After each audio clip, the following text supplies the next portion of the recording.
Hello everyone और एक और बार आप सभी का स्वागत है। एक ऐसी कहानी लेके आया हूँ जो आपके पैसों और आपके भरोसे से जुड़ी हुई है। इंडिया का स्टॉक मार्केट या शेयर बाजार वर्ल्ड की टॉप 5 मार्केट कैपिटलाइजेशन में से एक है। एक डिजिटल रिवॉल्यूशन, नए इन्वेस्टर्स की फौज और एक तेजी से बढ़ती इकोनॉमी का इशारा है। हर तरफ सिर्फ सक्सेस की गूंज है, लेकिन इस चमकती मार्केट के पर्दे के पीछे एक अंधेरी सच्चाई छुपी है जिसका आज हम पर्दाफाश करेंगे। एक ऐसी इंटीग्रिटी क्राइसिस है जिसे समझना और भी ज्यादा इंपॉर्टेंट हो गया है आज के टाइम पे, अगर आप शेयर मार्केट में इन्वेस्ट करते हो, चाहे डायरेक्ट करते हो या म्यूचुअल फंड के थ्रू करते हो, क्योंकि आप लोगों की मेहनत की कमाई यहाँ पर लगी है।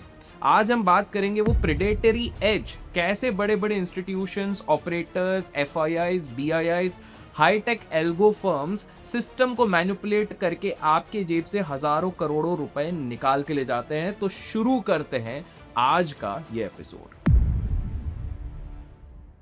सबसे पहले समझते हैं 4843 करोड़ रुपीस का झटका। इस कहानी का सबसे बड़ा प्लॉट में ट्विस्ट आया था जुलाई 2025 में। सेबी ने एक ग्लोबल ट्रेडिंग बेहमत जिसका नाम है जेन स्ट्रीट ग्रुप पर 4843 करोड़ का रिकॉर्ड ब्रेकिंग फाइन लगाया। लेकिन क्यों? एल्गो ट्रेडिंग से उन्होंने मैन्युपुलेशन किया। यह आम इनसाइडर ट्रेडिंग नहीं था, यह थी एक high tech systematic structural exploitation. जरा इस डेटा को देखिए। इलिसिट गेन्स, इस एक फर्म ने सिर्फ 27 महीने में एस्टिमेटेड 36,502 करोड़ रुपीस का अनलॉफुल प्रॉफिट कमाया। रिटेल की हालत, एक स्टडी कहती है कि डेरिवेटिव्स मार्केट में ट्रेडिंग करने वाले 90% रिटेल इन्वेस्टर्स को लॉस हुआ इसी चक्कर में। जो सबसे बड़ा लॉस है, फाइनेंशियल ईयर 25 में इंडियन रिटेल डेरिवेटिव ट्रेडर्स ने एस्टिमेटेड 1.05 लाख करोड़ रुपीस खो दिए। ये सिर्फ बैड लक नहीं था, ये एक स्ट्रक्चरल फ्लॉ है जिसे बड़े प्लेयर्स ने एक बहुत बड़ा प्रीमियम कमाने के लिए इस्तेमाल किया। दूसरे अंश में अगर हम समझे तो एक बहुत डर्टी गेम होता है जिसको कहते हैं इंडेक्स मैनिपुलेशन। जी हाँ, ये इंडेक्स मैनिपुलेशन का एक नया प्लेबुक बना। सवाल ये है कि ये लोग इतना बड़ा मैनिपुलेशन करते कैसे हैं? इसके लिए आपको इंडिया के मार्केट के स्ट्रक्चर को समझना पड़ेगा। इंडिया का इंडेक्स ऑप्शन मार्केट अगर बात करें, जैसे निफ्टी और बैंक निफ्टी, कैश मार्केट से 90 से 100 टाइम्स, जी हाँ सही सुन रहे हैं, 100x बड़ा हो चुका है। ये एक स्ट्रक्चरली आपको वल्नरेबल बनाने की कोशिश कर रहा है। जेन स्ट्रीट ने इसी का फायदा उठाया। इस स्ट्रैटेजी को कहते हैं लिक्विडिटी डिस्पैरिटी एक्सप्लॉइटेशन, और इसके दो स्टेजेस होते हैं। स्टेज 1 इन्फ्लेशन फेज होता है जिसको मॉर्निंग फेज भी कहते हैं। ट्रेडिंग के शुरुआती घंटों में ये फर्म टारगेट करती है इंडेक्स को, जैसे कि बैंक निफ्टी के कॉन्स्टिट्यूएंट, और उनके स्टॉक्स को एग्रेसिवली बाय करती है। मान लीजिए उन्होंने एक दिन में $500 मिलियन के स्टॉक्स और फ्यूचर्स खरीद लिए। इससे इंडेक्स की वैल्यू आर्टिफिशियली हाई हो जाती है। जब इंडेक्स ऊपर जाता है तो वो साइमल्टेनियसली मैसिव बियरिश पोजीशंस बना लेते हैं पुट ऑप्शंस खरीद के और कॉल ऑप्शंस को बेच के, बिकॉज दोनों ही होता है शॉर्ट की कैटेगरी। उनके लिए ये बाइंग सिर्फ एक टूल थी जिससे वो डेरिवेटिव्स में सस्ते और फेवरेबल रेट्स पे एंट्री ले पाते थे। और उसके बाद आता है स्टेज 2 जिसको कहते हैं डिफ्लेशन या फिर प्रॉफिट फेज, इसको आफ्टरनून कहते हैं। जैसे ही उनकी ऑप्शंस पोजीशंस लॉक हो जाती थी, वो जानकर अपनी मॉर्निंग में जो उन्होंने पोजीशन ली थी उनको एग्रेसिवली लिक्विडेट करते हैं, बेच देते हैं मार्केट में। इस मैसिव सेलिंग से इंडेक्स की वैल्यू नीचे चली जाती है और उन्होंने जो बियरिश ऑप्शन पोजीशंस ली थी वो सडनली मैसिव प्रॉफिट में आ जाती है। कैश मार्केट में 200 करोड़ का लॉस किया तो ऑप्शंस में 560 करोड़ रुपए वो कमा लेते हैं। नेट प्रॉफिट ही प्रॉफिट, पैसा ही पैसा। इस स्ट्रैटेजी से वो मार्केट को रिएक्ट नहीं कर रहे हैं, वो मार्केट को क्रिएट कर रहे हैं। आप गौर से देखिए किस हिसाब से मैनिपुलेशन किया जा रहा है इन बड़ी फर्म्स के द्वारा। एंड बाय द वे, इस तरह के मैनिपुलेटिव प्रैक्टिसेस फाइनेंस और बिजनेस की दुनिया में क्या हो रहा है वो जानना चाहते हैं तो इस वीडियो को लाइक जितना हो सके आप कीजिए, इससे प्रोत्साहन मिलता है आपके लिए इस तरह के वीडियोस बनाने के लिए। थर्ड पार्ट में हम समझते हैं कि एल्गो और आम आदमी का नया स्कैम क्या चल रहा है। हर मैनिपुलेशन हाईटेक नहीं होती है, ओल्ड स्कूल स्कैम्स ने भी नया रूप ले लिया आज के टाइम पे। जैसे सबसे इंपॉर्टेंट है front running network. Front running का मतलब क्या होता है? अगर किसी बड़े फंड मैनेजर को पता है कि उनका फंड अभी लाखों शेयर्स खरीदने वाला है तो वो पहले अपने पर्सनल अकाउंट से वो शेयर्स खरीद लेते हैं, और जब फंड खरीदता है तो प्राइस ऑटोमेटिकली बढ़ जाता है और उसके बाद वो लोग बेचकर प्रॉफिट कमाते हैं। एक्सिस एएमसी के केस केस में फंड मैनेजर ने fictitious identities, multiple mobile numbers और दुबई बेस्ड ऑफशोर एंटिटीज का यूज करके ट्रांजैक्शनल फ्रंट रनिंग करी। जी हाँ, आप देख सकते हैं ये लोग इंडिया में बैठकर इंटरनेशनल रूट से लीगल ट्रेड कर रहे थे। ग्लोबल कोऑर्डिनेशन के बिना सेबी के लिए इन्हें पकड़ना मुश्किल ही नहीं, नामुमकिन हो जाता है बहुत जगहों पर। इसके साथ आता है सेकंड, जिसके लिए आप लोग हमेशा कहते रहते हैं कि भाई साहब ये जो इन्फ्लुएंसर्स आ गए वो बड़ा ट्रैप है। भाई इन्फ्लुएंसर से ज्यादा वो बड़े ट्रैप है जो फंड मैनेज करते हैं। मैं आपको बताता हूं कैसे।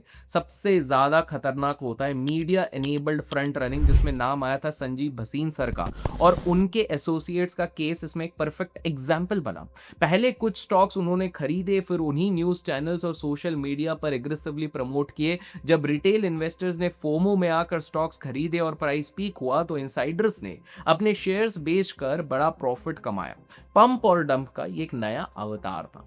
जब रिटेल ट्रेडर्स को ऑप्शंस में इतना ज्यादा लॉस हो रहा है तो सवाल ये है, क्या उन्हें रिस्क मैनेजमेंट नहीं आता, या वो एक ऐसा गेम में उतर चुके हैं जिसके रूल्स बड़े प्लेयर्स खुद बना रहे हैं। ये सोचने वाली बात है। इसलिए आपको समझना पड़ेगा कि ये गेम जितना आसान लगता है उतना आसान नहीं है। आपको समझना पड़ेगा रेगुलेटर की रेस के बारे में, जो कि है सेबी वर्सेस एल्गोरिदम। सेबी एक टेक आर्म्स रेस में उतर चुका है। पहला, प्रोएक्टिव सर्वेलियंस एआई और एमएल के थ्रू। सेबी अब रिएक्टिव से प्रोएक्टिव मोड में शिफ्ट हो चुका है। 2025 तक मार्केट में सभी इंटरमीडियरीज के लिए एआई और एमएल रिपोर्टिंग मैंडेटरी हो जाएगी। यानी वो आर्टिफिशियल इंटेलिजेंस और मशीन लर्निंग का यूज करके रियल टाइम में सस्पिशियस ट्रेड्स डिटेक्ट करेंगे। ऐसा सेबी अपना सिस्टम रोबस्ट बना रही है। अगर कोई स्पूफिंग या लेयरिंग कर रहा है तो एआई उस इंटेंट को उसी समय पर पकड़ लेगी, दबोच लेगी और सेबी के पास चले जाएगा इसका इंफॉर्मेशन, जो बाद में इस पे एन एक्शन लेगी। दूसरा होता है इंफॉर्मेशन लैग। देखिए, दिक्कतें अभी भी हैं, हमको समझना पड़ेगा कि इंटेंट प्रूविंग बहुत इंपॉर्टेंट हो जाता है। एल्गोरिथमिक ट्रेडिंग में सब्जेक्टिव इंटेंट प्रूव करना काफी मुश्किल हो जाता है, लीगल एम्बिग्विटी आ जाती है। इंडिया को एएमएम के लिए एक्सप्लिसिट लीगल डेफिनेशंस चाहिए। विसल ब्लोअर का भी एक गैप है। इंडिया में विसल ब्लोअर्स को प्रॉपर मॉनेटरी रिवॉर्ड्स नहीं दिया जाता। उल्टा, अगर कोई विसल ब्लोअर आके लोगों की मदद करता है तो उसी के लोग पीछे पड़ जाते हैं, उसी की ट्रोलिंग होती है, उसी को नीचा दिखाया जाता है। तो यहां पर कुछ प्रोटेक्शन देनी पड़ेगी। और एक आपको समझना पड़ेगा, एक इंटीग्रिटी का इंपेरेटिव बनाना पड़ेगा, जो कि एक 3 पिलर सोल्यूशन होगा। इस प्रॉब्लम का फाइनल सोल्यूशन 3 स्टेजेस में मैं आपको बताऊंगा। पहला, टेक्नोलॉजी और डेटा का फ्यूजन। आरबीआई और सेबी को अपने डेटा को सीमलेसली मर्ज करना पड़ेगा। जब स्कैमर क्रॉस सेक्टर अकाउंट्स का यूज करके क्राइम करते हैं तो डेटा फ्यूजन ही इलीगल फंड्स को ट्रेस कर सकता है। दूसरा, स्ट्रिक्ट अकाउंटेबिलिटी लानी पड़ेगी। फंड मैनेजर्स और इंडिपेंडेंट डायरेक्टर्स की पर्सनल लाइबिलिटी बढ़ानी होगी। इंडिपेंडेंट डायरेक्टर्स को एक्सक्यूज कि भाई हम तो नॉन फाइनेंशियल बैकग्राउंड से, हम क्या कर सकते हैं, ये सब अब नहीं चलेगा। और तीसरा, D risking retail. 90% loss rate unsustainable है। आपको समझना पड़ेगा कि स्ट्रिक्ट डिस्क्लोजर और मैंडेटरी रजिस्ट्रेशंस, जब तक इस तरह के लोग जो फंड मैनेज कर रहे हैं इलीगल टिप्स एंड सर्विस दे रहे हैं, तब तक नहीं होगा, तब तक ये प्रॉब्लम बढ़ती रहेगी। फाइनली डेरिवेटिव्स को रिव्यू में लाना पड़ेगा। देखिए, मार्जिन रिक्वायरमेंट्स और सूटेबिलिटी चेक्स की जरूरत है। बिकॉज आए दिन हम अखबार में पढ़ रहे हैं या लोगों से सुन रहे हैं कि किसी ने ट्रेडिंग में एक बहुत बड़ा नुकसान करके सुसाइड कर लिया, किसी ने एफएनओ में इतना ज्यादा नुकसान किया कि उसके बाद कर्जे के नीचे डूब गया। तो इसलिए बहुत जरूरी है। देखिए, ट्रस्ट का सवाल है दोस्तों। इंडिया का मार्केट ग्लोबल पावर हाउस बन रहा है, लेकिन इस ग्रोथ की नींव भरोसे पर टिकी होनी चाहिए। जब एक रिटेल इन्वेस्टर 500 रुपए का एसआईपी करता है तो वो सिर्फ पैसा नहीं लगा रहा है, वो भरोसा लगा रहा है कि रेगुलेटर और सिस्टम उसके पैसों को फेयर प्ले से देखेगा। द प्रीडेटरी प्रीमियम अब मार्केट का हिडन टैक्स बन चुका है। मैनिपुलेशन होता रहता है, डेटा के साथ छेड़खानी होती रहती है। अब जिम्मेदारी सेबी और हम सबकी है। आपको क्या लगता है, क्या सेबी के नए रूल्स एल्गोरिथमिक मैनिपुलेशन जो अभी हाल फिलहाल में हो रहे हैं, जो जेन स्ट्रीट में भी देखे गए, उसको रोक पाएगा, या एफआईआईज और एचएफटी फर्म्स हमेशा रेगुलेटर से एक स्टेप आगे ही रहेंगे?